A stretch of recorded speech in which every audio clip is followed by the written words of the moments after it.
If there is no proof that we came from the monkeys, why do all the public schools in many parts of the world teach evolution, that we came from the monkeys?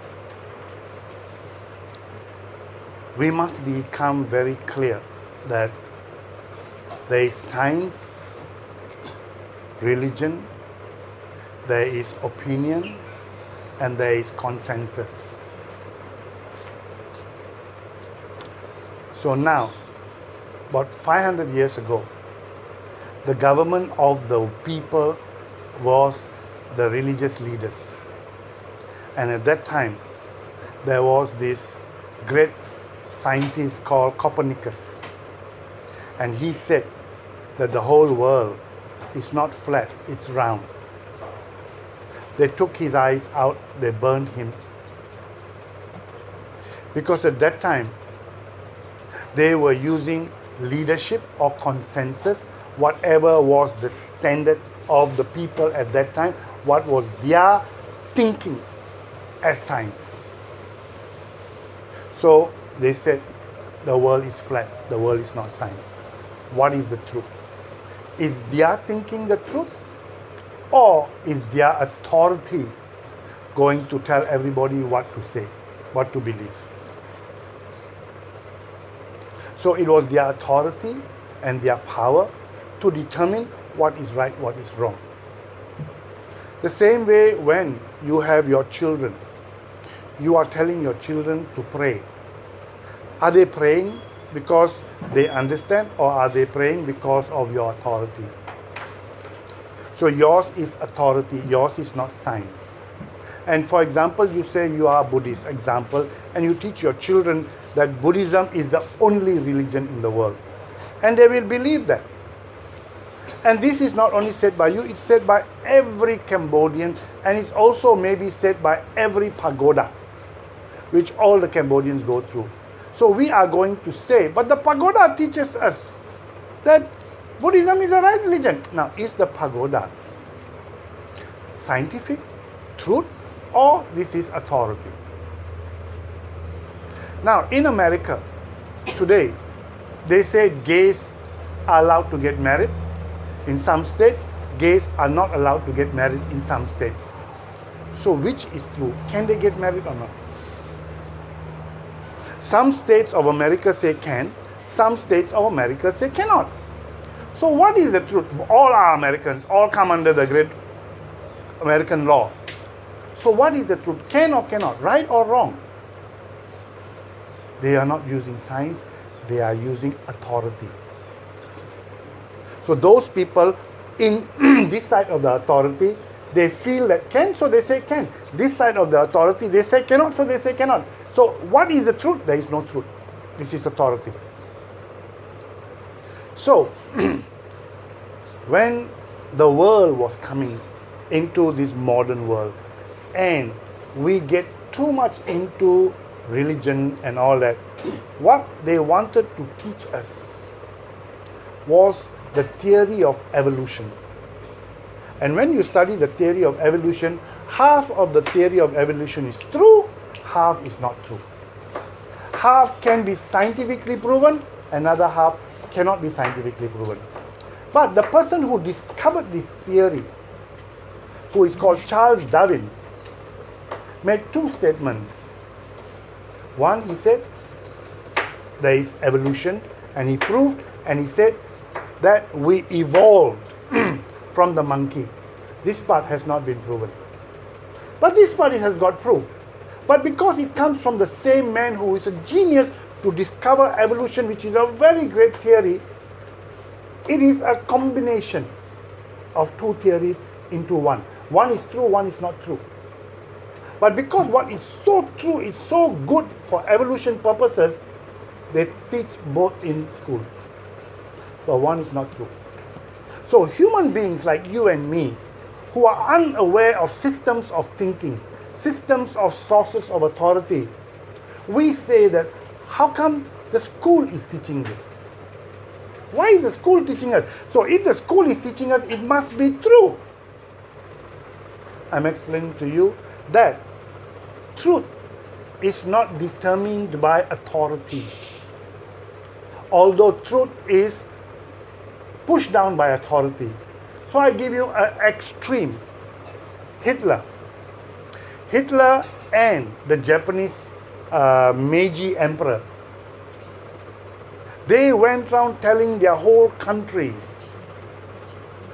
again and again and again, the Japanese is a superior race, Japanese is a superior race, Japanese is a superior race, German is a superior race, German is a superior.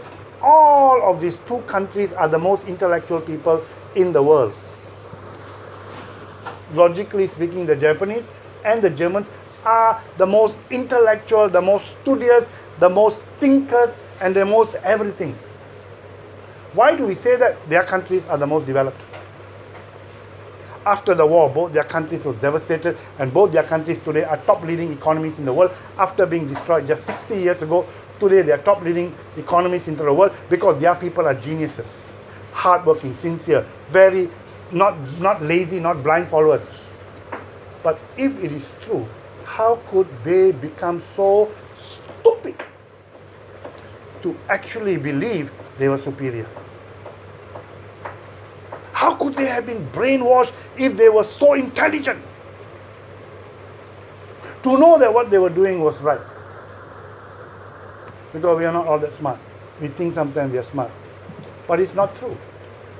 Because today they prove that they were not the most, they were not right. They were not the superiors. All human beings are the same. They may be very hardworking race. They may be a very, very thinking race. But they were not a superior race. So their leader, their emperor, was teaching and brainwashing them to believe, and everybody believed.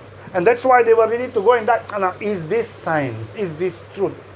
Or is this some leader making everybody believe blindly?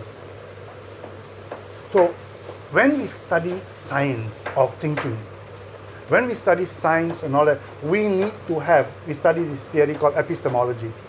We need to understand, how do you decide whether something is true or not true? Do you decide by your culture? Do you decide by majority?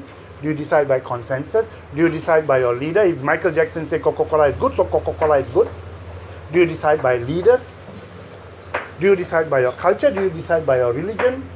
Do you decide by some scientists who give you half-truth? How do you decide? The whole world has been deciding. Do you decide by America? Some people say gay can get married, some people gay cannot get married. So all these are views and opinions, they are not science. But we people who don't understand the science of thinking, we do not understand the science of truth, the reality, we get locked and caught into all of this. And we believe blindly, and after we believe blindly, we use this as our argument. But you know that my school said, my school textbook said we came from the animal. I don't blame you, because I understand your level of understanding is just whatever somebody tells you, you will believe. You don't have the capacity to understand depth.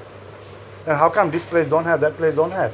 Just like how if somebody in Cambodia can feel girl lower than boy, but somebody in England doesn't feel girl is lower than boy, how come both can be true? We don't question, we accept. So this is telling you this brain. We have not understood enough of the brain. That's the reason why your school teaches you, but it's not true. Make any sense? Can you see how easy it is to trick human beings, to deceive human beings, to manipulate human beings, to brainwash human beings? How easy it is. That's why human beings never achieve full human ability, because they never learn how to control their mind, their brain, their thinking.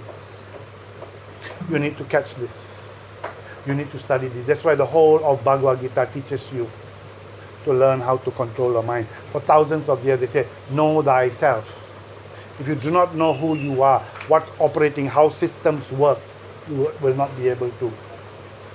Unfortunately, this was supposed to be taught by religion. It's not being taught by religion.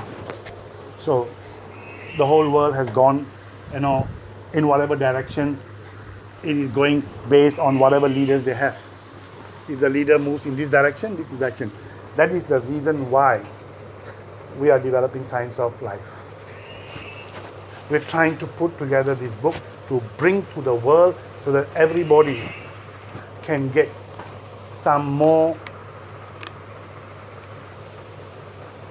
different perspective so they can see realities from another side. We give you another frame of reference, another way in which you can understand life, not just whatever is taught. And that's why science of thinking is crucial for you to be able to understand. And you cannot understand science of thinking if you do not do transformation exercises. So if you want to understand whatever I teach, you have to apply. If you don't apply, it will not work.